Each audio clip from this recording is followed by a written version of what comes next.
그 목걸이 저희 아버지 건데요? 가난한 소녀가 면접장에 들어섰습니다. 이곳은 늘 냉정했고 누구도 오래 머물지 않는 자리였어요. 면접이 끝나갈 무렵 소녀는 무심코 한 번 더 여회장을 바라봤습니다. 그리고 목에 걸린 오래된 목걸이를 보고 확신 없이 조심스럽게 말했습니다. 어릴 때 아버지가 늘 소중히 간직하던 물건과 조금 닮아 보인다고요.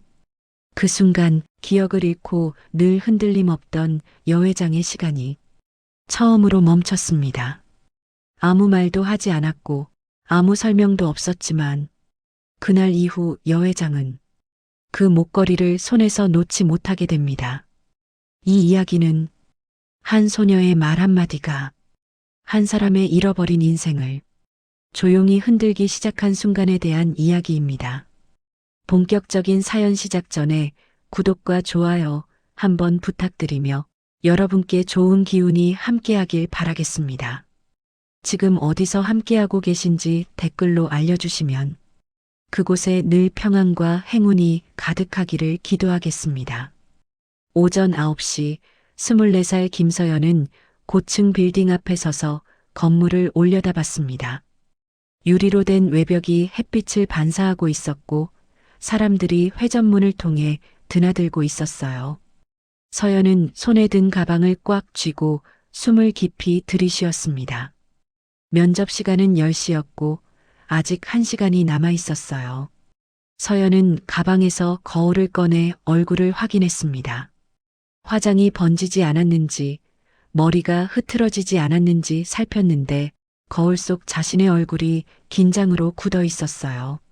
서연은 거울을 다시 넣고 건물 로비로 들어갔습니다. 천장이 높았고 대리석 바닥이 반짝거렸어요. 안내 데스크에 앉은 직원들이 바쁘게 전화를 받고 있었고 서연은 그들을 지나쳐 엘리베이터 앞으로 갔습니다. 13층 인사팀이라는 안내문을 확인하고 버튼을 눌렀습니다. 엘리베이터가 도착했고 서연은 안으로 들어가 13층을 눌렀어요. 문이 닫히고 올라가는 동안 서연은 가방에서 이력서를 꺼내 다시 한번 확인했습니다. 구겨지지 않았는지, 오타는 없는지, 모든 게 제대로 되어 있었지만 불안한 마음은 가라앉지 않았어요. 엘리베이터가 멈추고 문이 열렸습니다. 복도가 깨끗했고 조용했어요. 서연은 안내 표지판을 따라 걸었는데 구두 소리가 복도에 울렸습니다. 인사팀이라고 적힌 문 앞에 도착했을 때 서연은 잠시 멈춰 섰고 다시 한번 숨을 고르고 문을 열었어요. 안에는 이미 몇 명의 지원자들이 앉아 있었습니다. 모두 서연과 비슷한 나이로 보였고 정장을 단정하게 차려입고 있었어요. 서연은 빈자리에 앉아 주변을 둘러봤습니다. 벽에 회사 소개 포스터가 붙어 있었고 탁자 위에는 회사 브로슈어가 놓여 있었어요. 직원 한 명이 나와서 이름을 부르기 시작했습니다. 박지민 씨. 한 지원자가 일어나 안으로 들어갔고 서연은 시계를 봤어요. 9시 30분. 자신의 차례는 10시였고 아직 시간이 있었습니다. 서연은 가방에서 물병을 꺼내 한 모금 마셨는데 입이 바짝 말라 있었어요. 같은 시각 건물 20층에 있는 회장실에서는 71살 윤정숙이 창밖을 바라보고 있었습니다.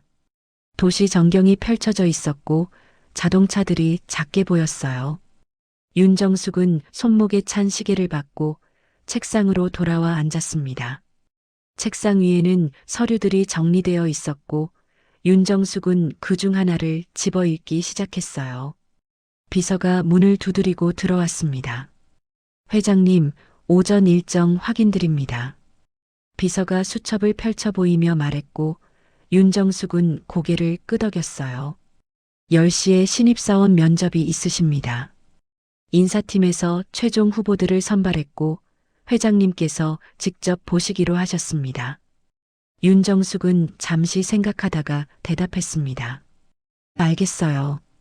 윤정숙은 목에 걸린 목걸이를 만지작거렸습니다. 낡은 은빛 목걸이였고 작은 펜던트가 달려 있었어요. 펜던트에는 무늬가 새겨져 있었지만 세월에 닳아서 흐릿했습니다. 윤정숙은 이 목걸이를 늘 차고 있었고 언제부터 차기 시작했는지 기억하지 못했어요. 다만 이것이 중요하다는 느낌만 있었습니다. 회장님, 괜찮으세요? 비서가 물었고 윤정숙은 고개를 들어 비서를 봤어요. 괜찮아요. 짧게 대답하고 윤정숙은 다시 서류를 봤습니다. 비서는 조용히 방을 나갔고 윤정숙은 혼자 남았어요. 윤정숙은 5년 전 교통사고를 당한 후 기억 일부를 잃었습니다. 사고 이전의 개인적인 기억들이 사라졌고 가족에 대한 기억도 흐릿했어요. 의사는 시간이 지나면 돌아올 수도 있다고 했지만 5년이 지난 지금까지 돌아오지 않았습니다. 윤정숙은 기억이 없는 채로 회사를 경영해왔고 감정을 드러내지 않는 차분한 사람으로 알려져 있었어요. 10시가 가까워지자 윤정숙은 13층 면접실로 내려갔습니다. 비서와 인사팀 직원들이 이미 준비를 마치고 기다리고 있었고 윤정숙은 중앙에 앉았어요. 긴 테이블 앞에 의자 하나가 놓여 있었고 그곳에 지원자들이 앉아 면접을 보게 될 거였습니다. 첫 번째 지원자가 들어왔습니다. 남자였고 이력서를 건네며 인사했어요. 윤정숙은 이력서를 받아 읽었고 몇 가지 질문을 했습니다. 우리 회사에 지원한 이유가 뭡니까? 지원자가 준비한 답변을 말했고 윤정숙은 들으며 고개를 끄덕였어요. 면접은 10분 정도 이어졌고 지원자는 인사하고 나갔습니다. 두 번째, 세 번째 지원자도 비슷했습니다. 모두 준비를 잘해왔고 답변도 무난했어요. 윤정숙은 표정 변화 없이 면접을 진행했고 옆에 앉은 인사팀 직원들이 메모를 했습니다. 네 번째 차례가 되어 김서연이 문을 열고 들어왔습니다. 서연은 긴장한 얼굴로 인사했고 윤정숙 앞에 앉았어요. 이력서 주세요. 인사팀 직원이 말했고 서연은 이력서를 건넸습니다. 윤정숙이 이력서를 받아 읽기 시작했는데 서연은 손을 무릎 위에 올려놓고 가만히 앉아 있었어요. 학교는 어디를 나왔습니까? 윤정숙이 물었고 서연이 대답했습니다. 지방전문대학 졸업했습니다. 목소리가 작았고 떨리고 있었어요. 윤정숙은 이력서를 계속 읽었습니다. 경력이 없네요. 서연이 고개를 숙이며 대답했어요. 네, 졸업하고 아르바이트만 했습니다. 윤정숙은 서연을 봤습니다. 다른 지원자들보다 조금 긴장해 보였고 옷도 새 것이 아니었어요. 하지만 단정했고 눈빛은 진지했습니다. 왜 우리 회사에 지원했습니까? 윤정숙이 물었고 서연은 잠시 생각하다가 대답했어요. 안정적인 직장을 갖고 싶었습니다. 그리고 열심히 일하고 싶습니다. 솔직한 대답이었고 다른 지원자들처럼 화려하지 않았습니다. 윤정숙은 고개를 끄덕였고 다음 질문을 준비했어요. 그때 서연이 윤정숙의 목걸이를 봤습니다. 윤정숙의 옷깃 사이로 보이는 은빛 목걸이였고 작은 펜던트가 달려 있었어요. 서연은 그 목걸이를 보며 잠시 멈칫했습니다. 무언가 익숙한 느낌이 들었고 기억 속 어떤 장면이 떠올랐어요. 어릴 때 아버지가 늘 간직하고 있던 물건이 생각났습니다. 작은 은빛 케이스였고 아버지는 그것을 서랍 깊숙이 넣어두고 아무에게도 보여주지 않았어요. 서연이 어렸을 때 한 번 본 적이 있었고 그때 아버지가 화를 내며 다시 넣었던 기억이 났습니다. 저거, 서연이 무심코 말했습니다. 목걸이요. 윤정숙이 고개를 들어 서연을 봤고 서연이 계속 말했어요. 어릴 때 저희 아버지가 비슷한 걸 갖고 계셨어요. 그것처럼 생긴 거요. 서연은 별 생각 없이 한 말이었습니다. 그저 익숙해 보여서 입 밖으로 나온 말이었고 면접과는 상관없는 말이었어요. 하지만 그 말이 끝나자마자 윤정숙의 표정이 변했습니다. 윤정숙은 서연을 뚫어지게 바라봤습니다. 손이 떨리기 시작했고 목걸이를 만지작거렸어요. 뭐라고 했습니까? 윤정숙의 목소리가 평소와 달랐고 조금 흔들리고 있었습니다. 서연은 놀라서 윤정숙을 봤어요. 목걸이가 아버지 것과 비슷하다고요. 윤정숙은 말없이 서연을 계속 바라봤습니다. 옆에 앉은 인사팀 직원들도 이상한 분위기를 눈치챘고 서로 눈빛을 교환했어요. 윤정숙은 한참을 그렇게 있다가 이력서를 다시 봤습니다. 아버지는 어떤 분입니까? 서연은 윤정숙의 질문이 이상했지만 대답했습니다. 이미 돌아가셨어요. 제가 어렸을 때요. 윤정숙은 눈을 감았고 숨을 깊이 들이쉬었어요. 이름이 뭐였습니까? 서연이 대답했습니다. 김동현이요. 윤정숙은 그 이름을 듣고 아무 반응도 하지 않았습니다.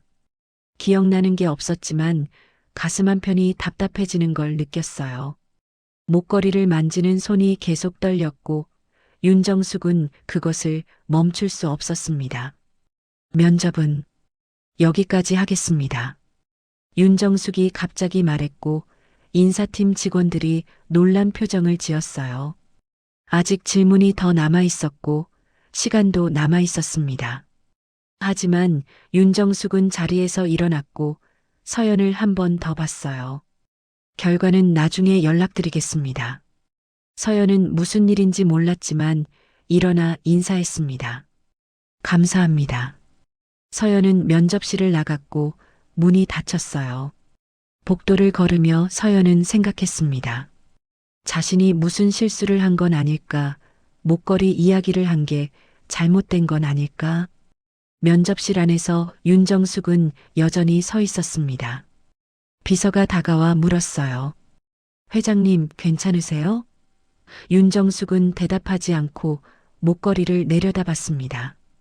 이 목걸이가 누구의 것이었는지, 왜 자신이 차고 있는지 알 수 없었어요. 하지만 방금 그 소녀가 한 말이 계속 머릿속을 맴돌았습니다. 김동현. 윤정숙은 그 이름을 조용히 되뇌었습니다. 아무것도 기억나지 않았지만 그 이름이 낯설지 않았어요. 어딘가에서 들어본 것 같았고 중요한 이름 같았습니다. 다음 지원자 들어오게 하세요. 윤정숙이 말했지만 목소리에 힘이 없었어요. 비서가 문을 열어 다음 지원자를 불렀고 5번째 지원자가 들어왔습니다. 하지만 윤정숙은 제대로 집중할 수 없었고 질문도 기계적으로 했어요.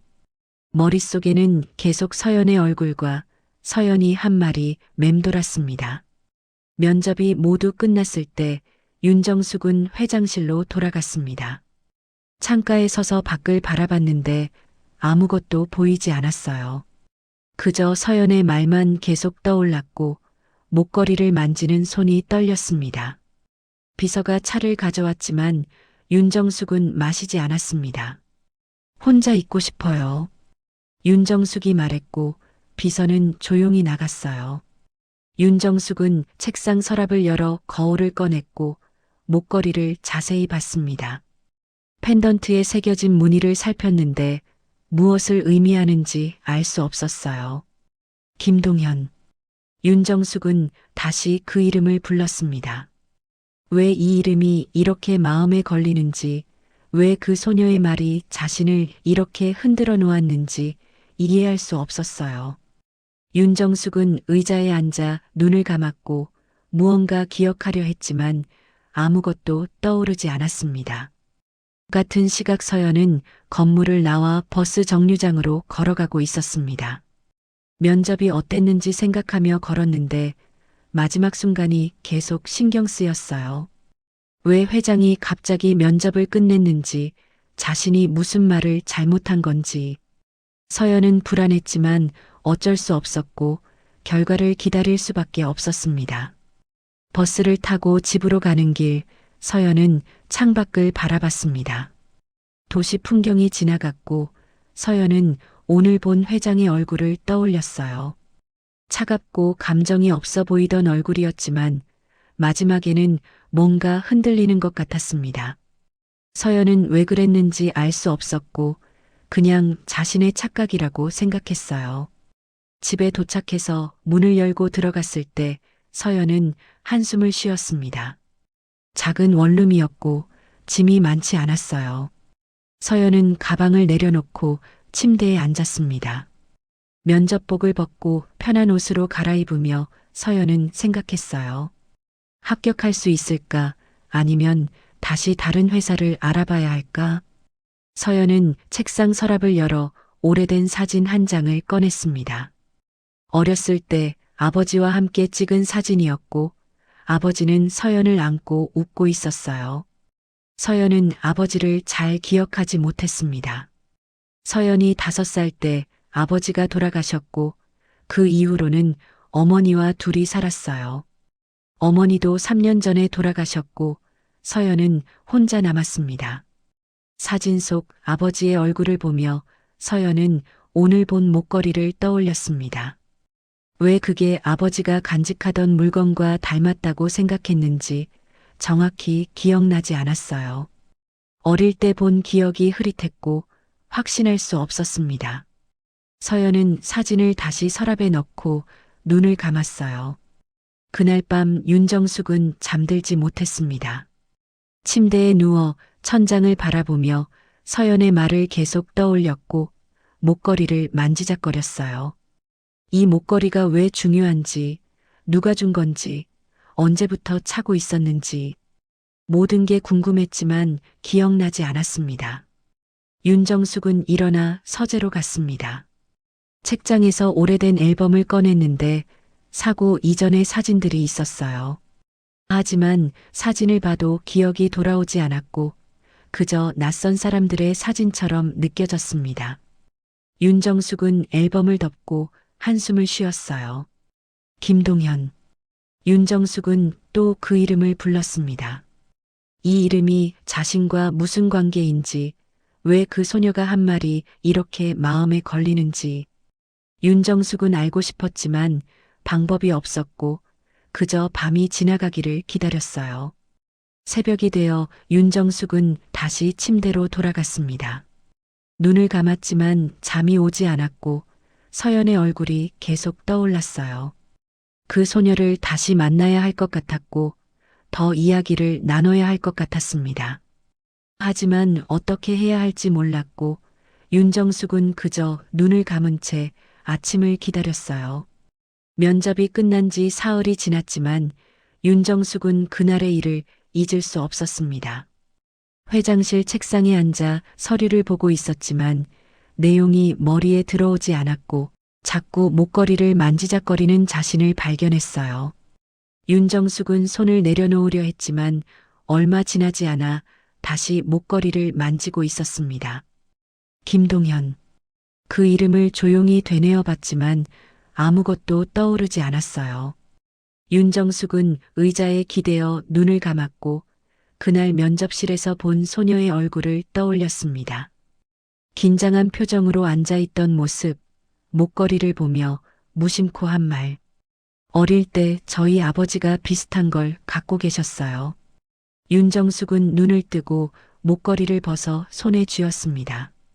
펜던트를 자세히 봤는데 세월의 다른 무늬가 희미하게 보였어요. 이 목걸이가 어디서 온 건지, 누가 준 건지, 왜 자신이 늘 차고 있는지. 윤정숙은 알고 싶었지만 기억의 저편에 가려져 있었고 아무리 애써도 떠올릴 수 없었습니다.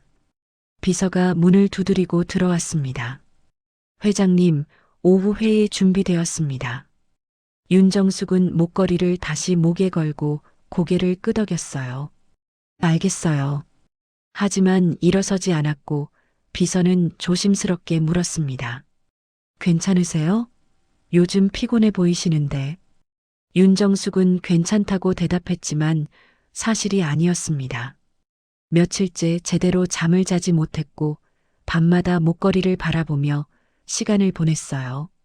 무언가 중요한 걸 놓치고 있다는 느낌이 들었지만 그게 뭔지 알 수 없었습니다. 회의실로 가는 복도를 걸으며 윤정숙은 생각했습니다. 그 소녀를 다시 만나야 할 것 같다고, 더 이야기를 나눠야 할 것 같다고. 하지만 무슨 핑계로 부를 수 있을지, 무엇을 물어야 할지 몰랐어요. 회의가 시작되었지만 윤정숙은 집중할 수 없었습니다. 임원들이 보고하는 내용이 귀에 들어오지 않았고 자꾸 목걸이를 만지게 되었어요.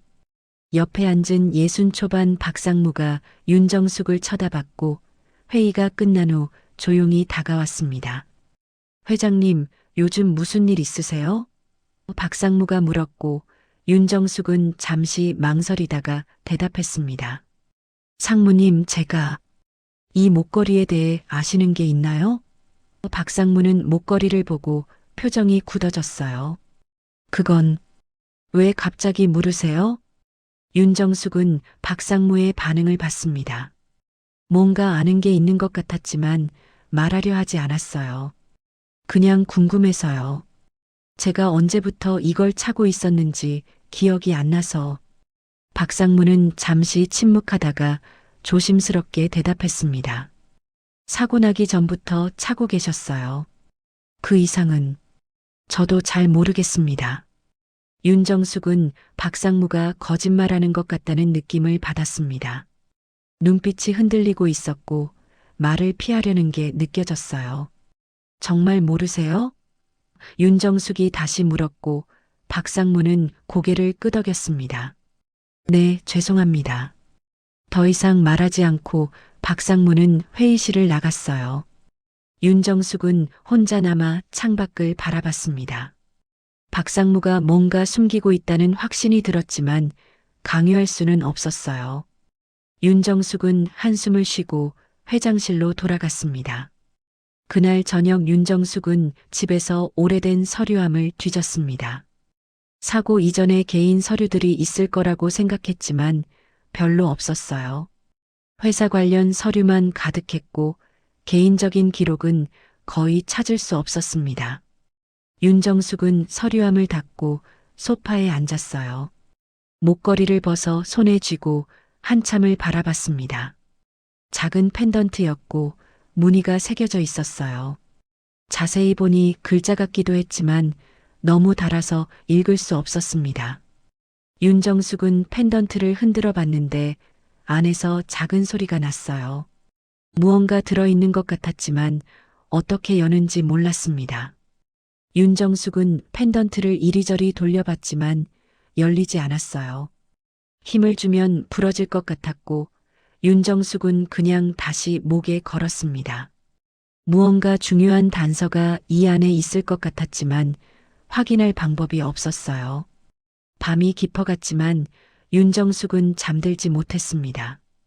침대에 누워 천장을 바라보며 생각했어요.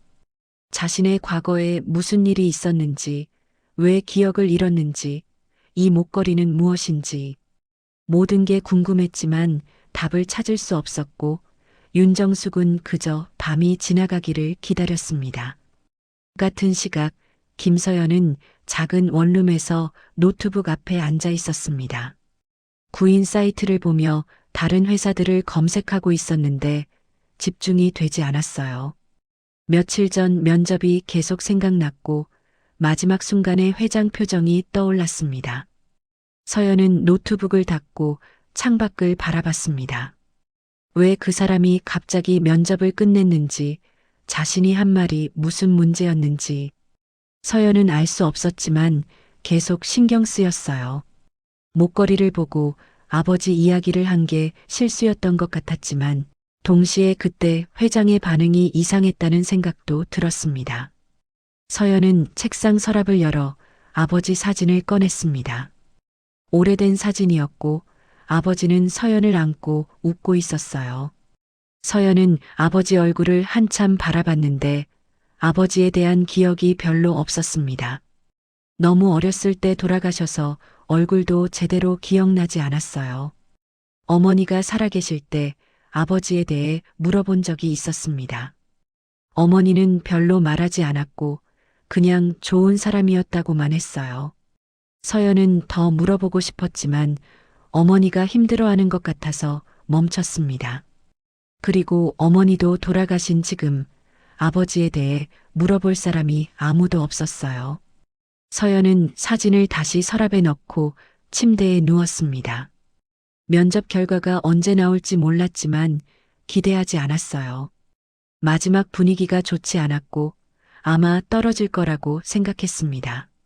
서연은 내일 다른 회사 면접을 보러 가야 했고 일찍 자야 했어요. 하지만 잠이 오지 않았습니다. 자꾸 그날 본 목걸이가 떠올랐고 아버지가 간직하던 물건이 생각났어요. 서연이 어릴 때 서랍에서 본 은빛 케이스. 아버지가 그것을 소중히 다루던 모습. 서연은 그게 정확히 무엇이었는지 기억나지 않았지만 비슷한 느낌이었던 건 확실했습니다. 며칠이 지나고 윤정숙은 인사팀에 전화를 걸었습니다. 지난번 면접 본 지원자 명단 좀 보내주세요. 인사팀 직원이 대답했어요. 네, 회장님. 바로 보내드리겠습니다. 얼마 후 이메일로 명단이 왔고 윤정숙은 그 중에서 김서연의 이름을 찾았습니다. 이력서를 다시 봤습니다. 24, 전문대 졸업, 경력 없음. 간단한 이력이었고 특별한 건 없었어요. 하지만 아버지 이름이 적혀 있었습니다. 김동현. 윤정숙은 그 이름을 보며 가슴이 답답해지는 걸 느꼈어요. 윤정숙은 인터넷에서 김동현이라는 이름을 검색해 봤습니다. 너무 흔한 이름이어서 수많은 결과가 나왔고 어떤 사람인지 알 수 없었어요. 윤정숙은 검색창을 닫고 한숨을 쉬었습니다. 비서에게 전화를 걸었습니다. 김서연이라는 지원자, 합격 처리하세요. 비서가 놀란 목소리로 대답했어요. 네, 회장님, 면접 평가가 아직 안 끝났는데. 윤정숙이 말을 끊었습니다. 괜찮아요. 그냥 합격시키세요. 비서는 더 묻지 않고 알겠다고 대답했어요. 윤정숙은 전화를 끊고 창밖을 바라봤습니다. 왜 그 소녀를 합격시켰는지 스스로도 이해할 수 없었지만 그래야 할 것 같았어요. 가까이에 두고 더 이야기를 나눠야 할 것 같았고 뭔가 알아내야 할 것 같았습니다. 일주일 후 서연은 합격 통보를 받았습니다. 이메일을 보고 서연은 믿을 수 없었어요. 면접이 그렇게 끝났는데 합격이라니. 서연은 이메일을 여러 번 읽었지만 확실했습니다. 출근일은 다음 주 월요일이었고 복장과 준비물이 적혀 있었어요. 서연은 기뻤지만 동시에 불안했습니다. 왜 합격했는지 이해할 수 없었고 혹시 실수가 아닌가 싶었어요.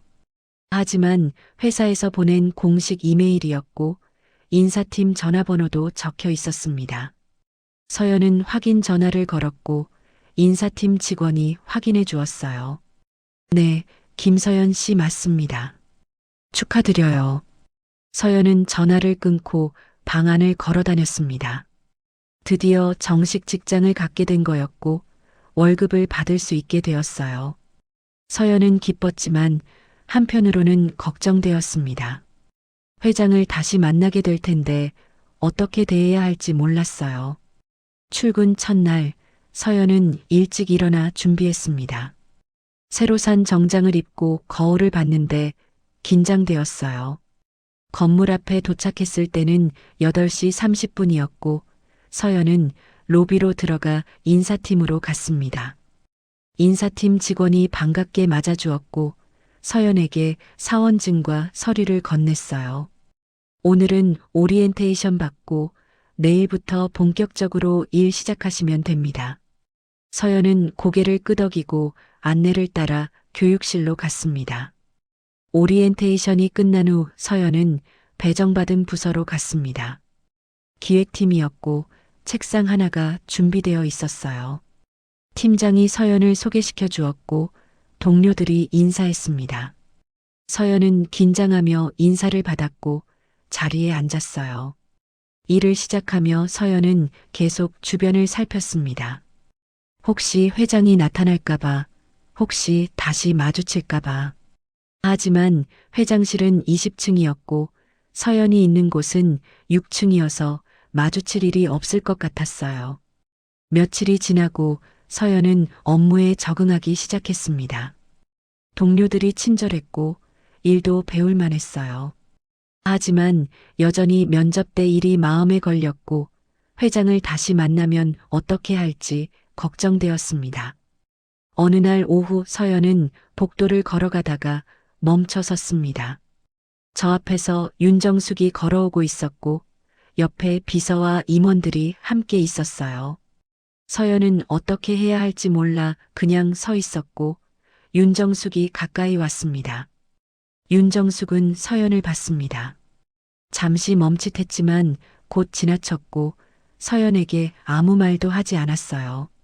서연은 고개를 숙여 인사했지만 윤정숙은 반응하지 않았습니다.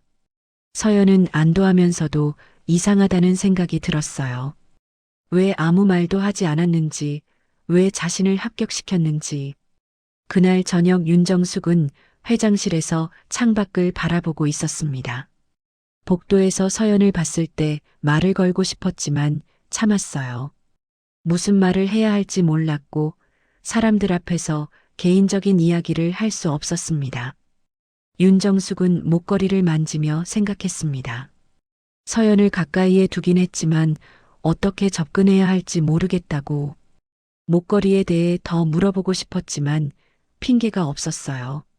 그냥 불러서 물어볼 수도 없었고 윤정숙은 답답했습니다. 밤이 되어 윤정숙은 집으로 돌아갔습니다. 소파에 앉아 목걸이를 벗어 손에 쥐고 한참을 바라봤어요. 이 목걸이가 자신의 과거와 연결되어 있다는 확신이 들었지만 어떻게 연결되어 있는지 알 수 없었습니다. 윤정숙은 펜던트를 다시 열어보려 했습니다. 조심스럽게 돌리고 눌러봤지만 열리지 않았어요. 윤정숙은 포기하고 목걸이를 탁자 위에 올려놓고 눈을 감았습니다. 김동현. 그 이름을 다시 불렀지만 여전히 아무것도 떠오르지 않았어요. 윤정숙은 한숨을 쉬고 침실로 갔습니다. 침대에 누워 천장을 바라보며 생각했어요. 언젠가 기억이 돌아올까 아니면 영영 모르고 살게 될까? 같은 밤 서연도 잠들지 못하고 있었습니다. 복도에서 회장을 마주쳤을 때의 순간이 계속 떠올랐고 회장의 표정이 생각났어요. 무표정했지만 뭔가 불안해 보이기도 했고 외로워 보이기도 했습니다. 서연은 왜 그런 생각이 드는지 이해할 수 없었습니다.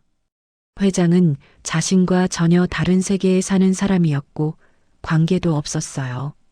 하지만 면접 때 본 그 순간, 회장이 멈췄던 그 순간이 계속 마음에 걸렸습니다. 서연은 이불을 뒤집어 쓰고 눈을 감았습니다. 내일도 출근해야 했고 일을 배워야 했어요. 회장 생각은 그만하고 자신의 일에 집중해야 한다고 다짐했지만 쉽지 않았습니다. 밤은 깊어갔고 두 사람은 각자의 방에서 잠들지 못하고 있었습니다. 윤정숙은 목걸이를, 서연은 면접 때의 순간을. 서로 다른 것을 생각하고 있었지만 결국 같은 불안을 공유하고 있었어요. 무언가 중요한 일이 시작되고 있다는 느낌, 하지만 그게 무엇인지 알 수 없다는 불안. 두 사람은 그 불안을 안고 밤을 보냈고 내일이 기다리고 있었습니다. 한 달이 지났고 윤정숙의 일상은 조금씩 흔들리고 있었습니다. 회의 중에도 목걸이를 만지작거리는 횟수가 늘었고 밤에는 목걸이를 벗어 손에 쥔 채 한참씩 바라보곤 했어요. 펜던트를 열어보려는 시도도 계속했지만 여전히 방법을 찾지 못했습니다. 무언가 중요한 것이 안에 들어있다는 확신만 커질 뿐이었어요. 어느 날 오후 윤정숙은 회장실 서랍을 정리하다가 오래된 열쇠 하나를 발견했습니다. 어디에 쓰는 열쇠인지 기억나지 않았고 라벨도 붙어 있지 않았어요. 윤정숙은 열쇠를 손에 쥐고 한참을 바라봤는데 익숙한 느낌이 들었지만 정확히 무엇인지 떠올릴 수 없었습니다. 비서를 불러 물어봤습니다. 이 열쇠 뭔지 아세요? 비서가 열쇠를 보고 고개를 저었어요. 잘 모르겠습니다. 회장님 개인 물건 같은데요. 윤정숙은 열쇠를 다시 서랍에 넣으려다가 주머니에 넣었습니다. 나중에 확인해 봐야겠다고 생각했어요. 그날 저녁 윤정숙은 집 서재로 갔습니다. 오래된 책장 뒤편에 작은 금고가 있다는 걸 알고 있었지만 비밀번호를 모르고 있었어요. 사고 이후로 한 번도 열어본 적이 없었고 그냥 거기 있다는 것만 알았습니다. 윤정숙은 금고 앞에 앉아 열쇠 구멍을 확인했는데 오늘 발견한 열쇠가 맞을 것 같았어요. 열쇠를 꽂아 돌렸습니다. 찰칵 소리가 나며 금고가 열렸고 윤정숙은 안을 들여다봤어요. 서류 몇 장과 오래된 사진 봉투가 들어 있었습니다. 윤정숙은 사진 봉투를 꺼내 열었는데 흑백 사진 몇 장이 나왔어요. 첫 번째 사진은 젊은 시절 자신과 한 남자가 함께 찍은 사진이었습니다. 남자는 웃고 있었고 윤정숙도 행복해 보였어요.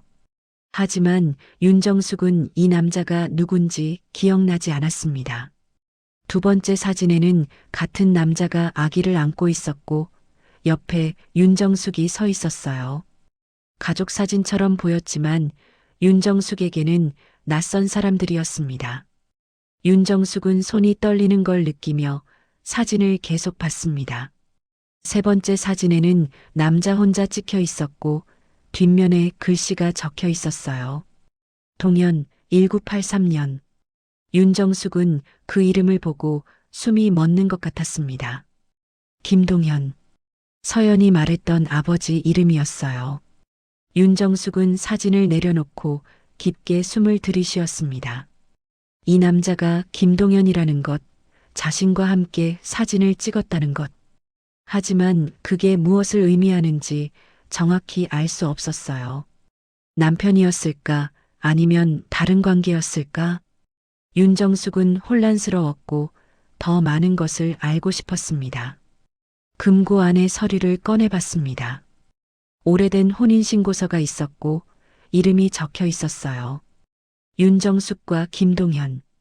결혼한 게 맞았습니다. 날짜는 40년 전이었고 윤정숙은 그때를 전혀 기억하지 못했어요. 다른 서류도 있었는데 출생신고서였습니다. 아이 이름은 지워져 있었고 부모 이름만 남아 있었어요. 윤정숙과 김동현. 윤정숙은 서류를 다시 금고에 넣고 문을 닫았습니다. 너무 많은 정보가 한꺼번에 들어와서 정리할 수 없었어요. 자신에게 남편이 있었다는 것, 아이가 있었다는 것.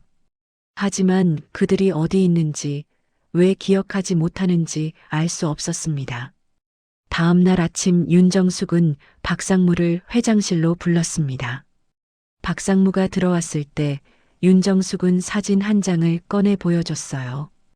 김동현과 함께 찍은 사진이었습니다. 상무님, 이 사람 아세요? 박상무의 얼굴이 굳어졌습니다.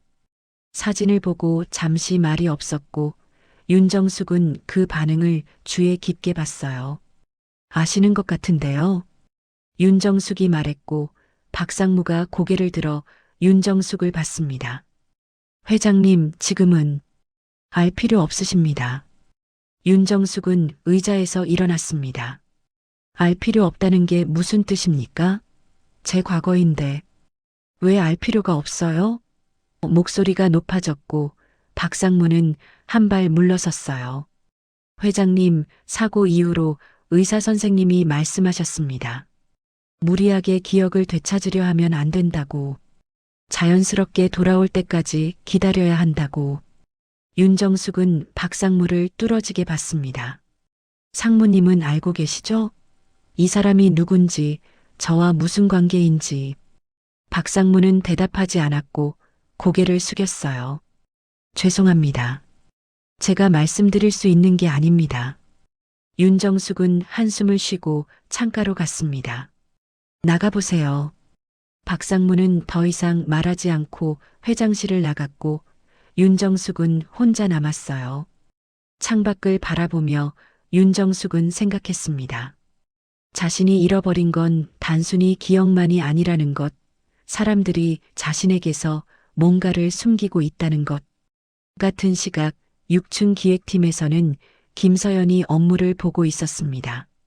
한 달 동안 일을 배웠고 이제 조금 익숙해졌어요. 동료들과도 친해졌고 팀 분위기도 괜찮았습니다. 하지만 여전히 회장을 마주칠 때마다 긴장되었고 면접 때 일이 떠올랐어요. 점심시간이 되어 서연은 구내식당으로 갔습니다.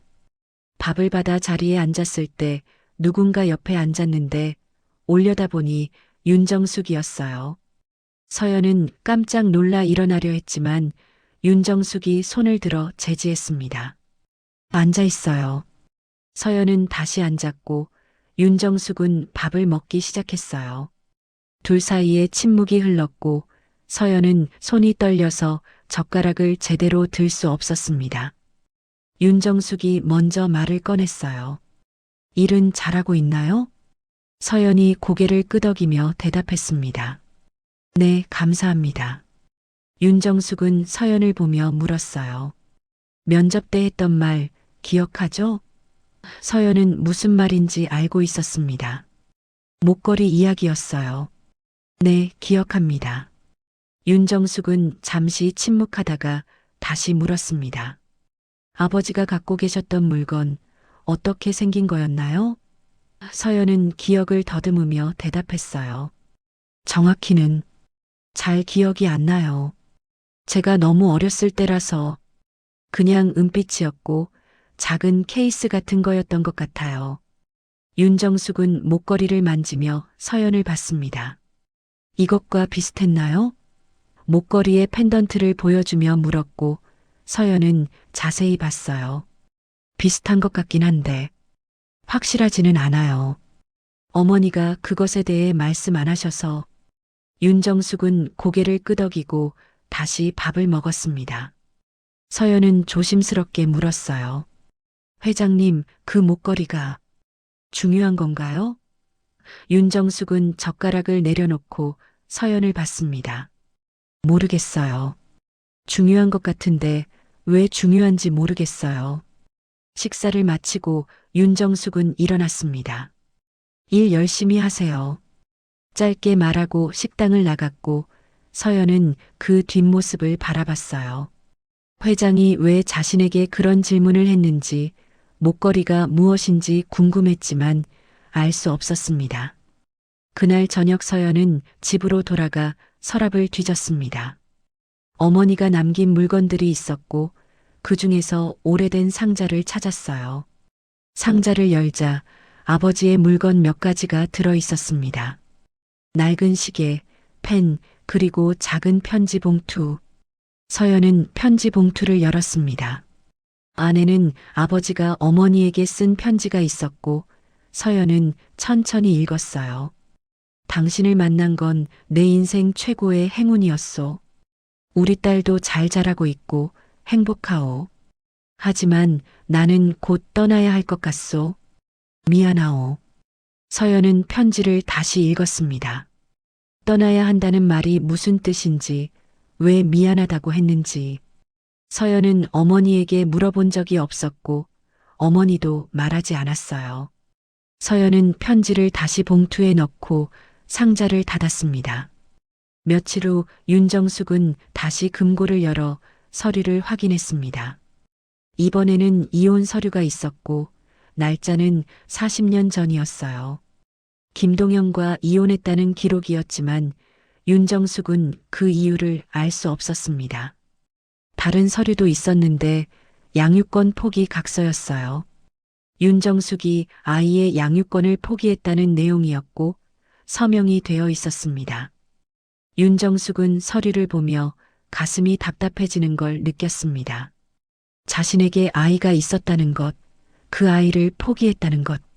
하지만 왜 그랬는지 아이가 누군지 알 수 없었어요. 윤정숙은 서류를 다시 금고에 넣고 소파에 앉았습니다. 목걸이를 벗어 손에 쥐고 한참을 바라봤습니다. 이 목걸이가 김동현과 관련이 있을 거라는 생각이 들었고, 혹시 아이와도 관련이 있을지 모른다는 생각도 들었어요. 윤정숙은 펜던트를 다시 열어보려 했지만 여전히 방법을 찾지 못했습니다. 그날 밤 윤정숙은 꿈을 꿨습니다. 어린 여자아이가 울고 있었고 윤정숙은 그 아이를 안아주려 했지만 손이 닿지 않았어요. 아이는 계속 울었고 윤정숙은 아이에게 다가가려 했지만 점점 멀어졌습니다. 윤정숙은 꿈에서 깨어났고 온몸에 땀이 나 있었어요. 시계를 보니 새벽 3시였습니다. 윤정숙은 다시 잠들 수 없었고 거실로 나가 소파에 앉았어요. 목걸이를 만지며 생각했습니다. 자신이 잃어버린 건 기억만이 아니라 사람이었을지도 모른다고, 가족이었을지도 모른다고. 다음 날 윤정숙은 회사에 가지 않고 병원으로 갔습니다. 사고 이후로 치료받던 신경과 의사를 만났고 진료실에 앉아 물었어요. 선생님, 제 기억이 돌아올 가능성이 있나요? 의사는 차트를 보며 대답했습니다. 가능성은 있습니다. 하지만 확실하지 않아요. 어떤 계기가 있으면 갑자기 돌아올 수도 있고 평생 돌아오지 않을 수도 있습니다. 윤정숙이 다시 물었어요. 계기라는 게 뭔가요? 의사가 설명했습니다.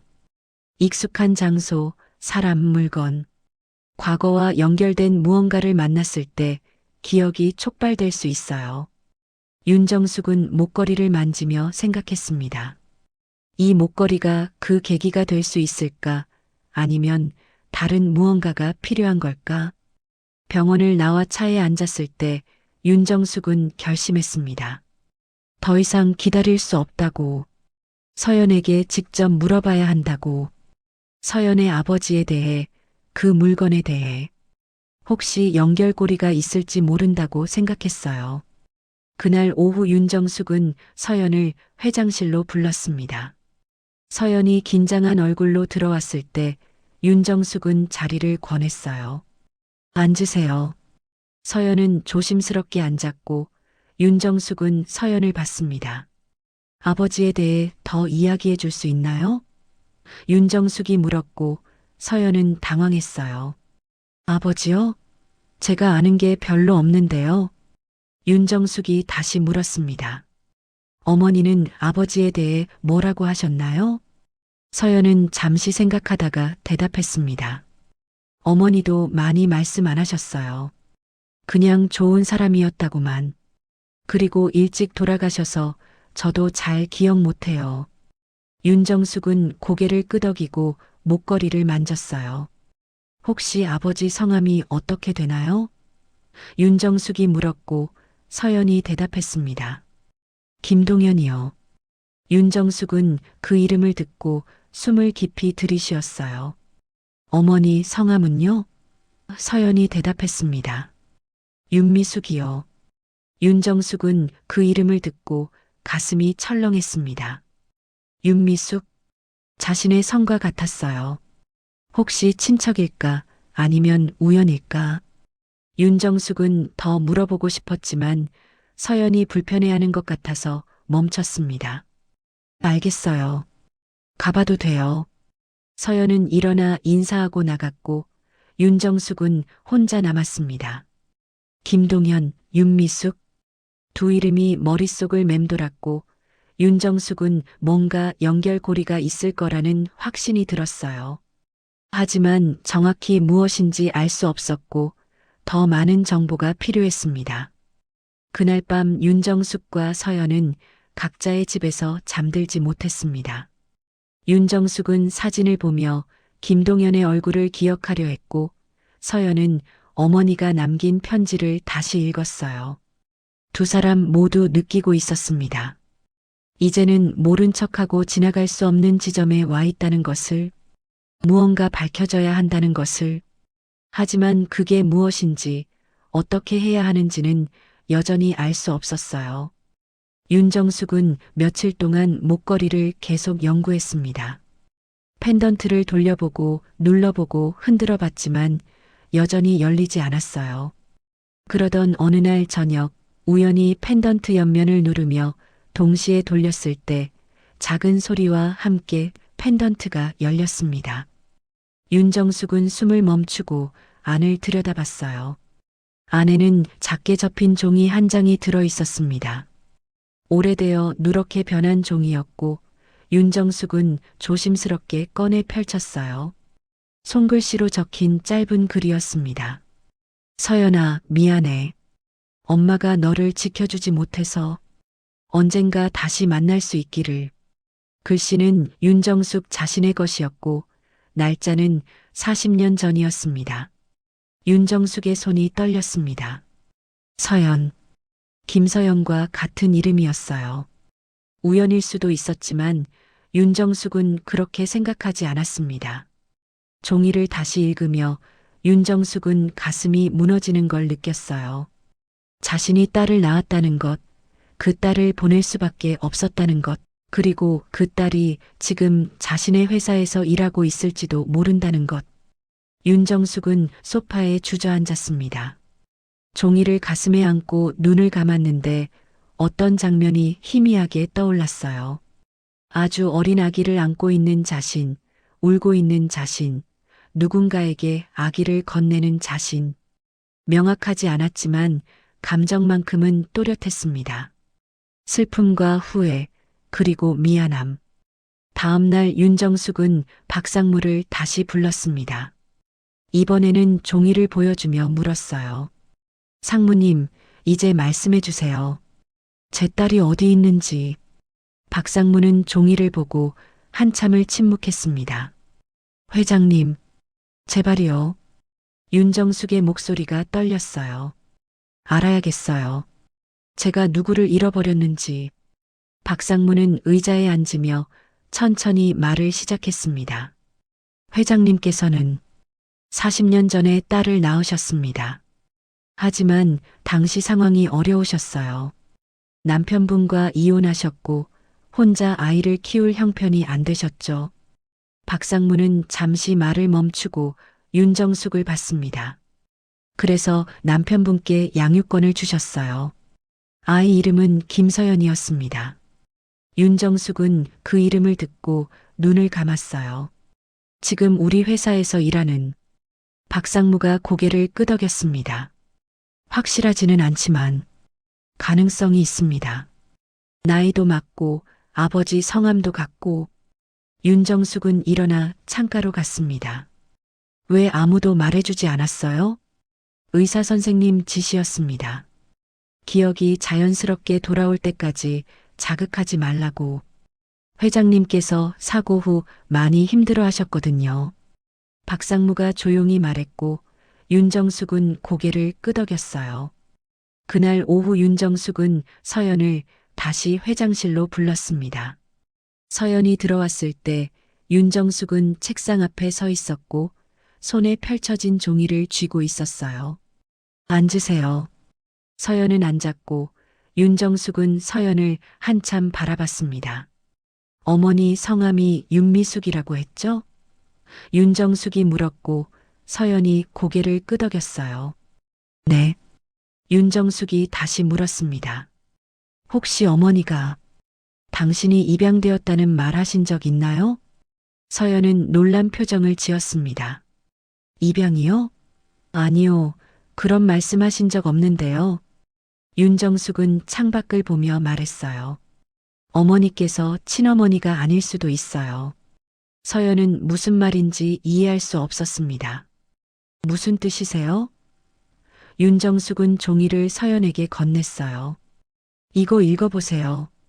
서연은 종이를 받아 읽기 시작했고 얼굴이 창백해졌습니다. 이게. 서연의 목소리가 떨렸어요. 제 이름이. 윤정숙은 고개를 끄덕이며 조용히 말했습니다. 40년 전에 제가 쓴 글이에요. 제 딸에게. 서연은 종이를 내려다보며 손이 떨렸습니다. 그럼 회장님이. 서연은 말을 잇지 못했고 윤정숙도 대답하지 않았어요. 둘 사이에 긴 침묵이 흘렀습니다. 윤정숙은 창밖을 보고 있었고 서연은 종이를 쥔 채 앉아 있었어요. 한참 후 서연이 조용히 물었습니다. 왜 저를 보내셨어요? 윤정숙은 창가에 기대어 대답했어요. 기억이 잘 안 나요. 하지만 어쩔 수 없었던 것 같아요. 당신을 지킬 수 없어서. 서연은 눈물이 나려는 걸 참으며 고개를 숙였습니다. 어머니, 윤미숙은 제 친어머니가 아니었나요? 윤정숙이 대답했어요. 아마도 당신 아버지의 새 부인이었을 거예요. 제가 양육권을 포기한 후에 서연은 모든 게 혼란스러웠습니다. 자신이 알고 있던 삶이 전부 거짓은 아니었지만 시작이 달랐던 거예요. 윤미숙이 자신을 낳지는 않았지만 키워준 거였고 서연은 그걸 몰랐던 겁니다. 어머니, 윤미숙은 저한테 잘해주셨어요. 서연이 조용히 말했습니다. 제가 친딸이 아닌 줄 모르고 자랐어요. 어머니도 말씀 안 하셨고 윤정숙은 고개를 끄덕이며 말했어요. 좋은 분이었나 봐요. 서연은 일어나려 했지만 다리에 힘이 없었습니다. 윤정숙이 다가와 서연의 어깨를 붙잡았어요. 괜찮아요? 서연은 고개를 끄덕였지만 눈물이 흘러내렸습니다. 윤정숙은 서연을 보며 자신도 눈시울이 뜨거워지는 걸 느꼈어요. 미안해요. 윤정숙이 조용히 말했습니다. 당신을 지켜주지 못해서. 서연은 윤정숙을 올려다봤는데 윤정숙의 눈에도 눈물이 맺혀 있었어요. 괜찮아요. 저는 잘 자랐어요. 윤정숙은 서연의 머리를 쓰다듬었습니다. 처음으로 만지는 딸의 머리였고 윤정숙은 그 감촉을 기억하려 애썼어요. 서연도 윤정숙을 보며 생각했습니다. 이 사람이 자신을 낳았다는 것, 40년 만에 다시 만난 거라는 것. 이제 어떻게 해야 할까요? 서연이 물었고 윤정숙은 잠시 생각하다가 대답했습니다. 모르겠어요. 그냥 천천히 알아가면 될 것 같아요. 서연은 고개를 끄덕였어요. 며칠 후 윤정숙과 서연은 조용한 카페에서 만났습니다. 회사가 아닌 곳에서 회장과 직원이 아닌 모습으로 만나는 첫 시간이었어요. 윤정숙은 커피를 마시며 서연에게 물었습니다. 어렸을 때 어땠어요? 서연은 천천히 이야기를 시작했습니다. 아버지는 일찍 돌아가셨고 어머니 윤미숙과 둘이 살았다고. 가난했지만 어머니가 열심히 일해서 학교는 보내줬다고. 어머니도 3년 전에 돌아가셨고 지금은 혼자라고. 윤정숙은 서연의 이야기를 들으며 가슴이 아팠습니다. 자신이 함께하지 못한 시간들이었고 서연이 혼자 겪어야 했던 일들이었어요. 힘들었겠어요. 윤정숙이 말했고 서연은 고개를 저었습니다. 괜찮았어요. 어머니가 계셨으니까요. 윤정숙은 서연을 보며 물었습니다. 저를 원망하지 않아요? 서연은 잠시 생각하다가 대답했어요. 잘 모르겠어요. 원망해야 할 것 같은데 그렇게 느껴지지 않아요. 회장님도 어쩔 수 없었을 것 같아서. 두 사람은 한참을 함께 앉아 이야기를 나눴습니다. 과거에 대해, 현재에 대해, 앞으로에 대해. 모든 걸 한 번에 해결할 수는 없었지만 서로를 조금씩 알아가는 시간이었어요. 카페를 나오며 윤정숙은 서연에게 말했습니다. 회사는 계속 다닐 거죠? 서연이 고개를 끄덕였어요. 네, 일은 계속하고 싶어요. 윤정숙이 미소를 지으며 말했습니다. 좋아요. 그럼 가끔 이렇게 만나요. 천천히. 서연도 미소를 지었습니다. 네, 좋아요. 두 사람은 헤어졌고 각자의 길로 걸어갔어요. 윤정숙은 차에 올라 창밖을 보며 생각했습니다. 40년 만에 딸을 다시 만났다는 것, 늦었지만 이제라도 알게 되었다는 것. 며칠 후 윤정숙은 김동현의 묘를 찾았습니다. 박상무에게 물어 위치를 알아냈고 혼자 찾아갔어요. 작은 묘지였고 김동현의 이름이 새겨진 비석이 있었습니다. 윤정숙은 비석 앞에 서서 한참을 바라봤어요. 당신 딸 잘 키웠더군요. 윤정숙이 조용히 말했습니다. 고마워요. 제가 하지 못한 일을 해줘서. 바람이 불었고 나뭇잎이 흔들렸어요. 윤정숙은 비석에 손을 대고 눈을 감았습니다. 미안해요. 그때 함께하지 못해서. 하지만 이제는 서연이를 지켜볼게요. 늦었지만. 윤정숙은 절을 올리고 묘지를 나왔습니다. 차에 올라 시동을 걸었을 때 윤정숙은 거울을 보며 목걸이를 만졌어요.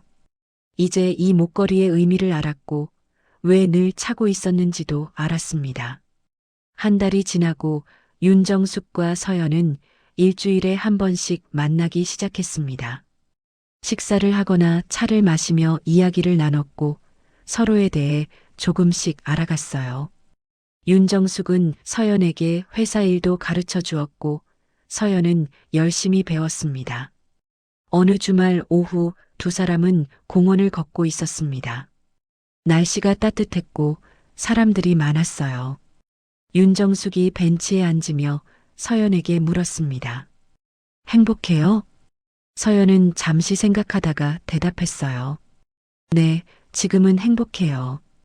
회장님을 만나서. 윤정숙은 미소를 지으며 말했습니다. 저도요. 당신을 다시 만나서. 두 사람은 나란히 앉아 공원 풍경을 바라봤습니다. 아이들이 뛰어놀고 있었고 연인들이 걷고 있었어요. 윤정숙은 서연의 손을 잡았고 서연도 윤정숙의 손을 꼭 잡았습니다. 앞으로 잘 지내요. 윤정숙이 조용히 말했고 서연이 고개를 끄덕였어요. 네, 함께요. 두 사람은 더 이상 말하지 않았지만 손을 계속 잡고 있었습니다.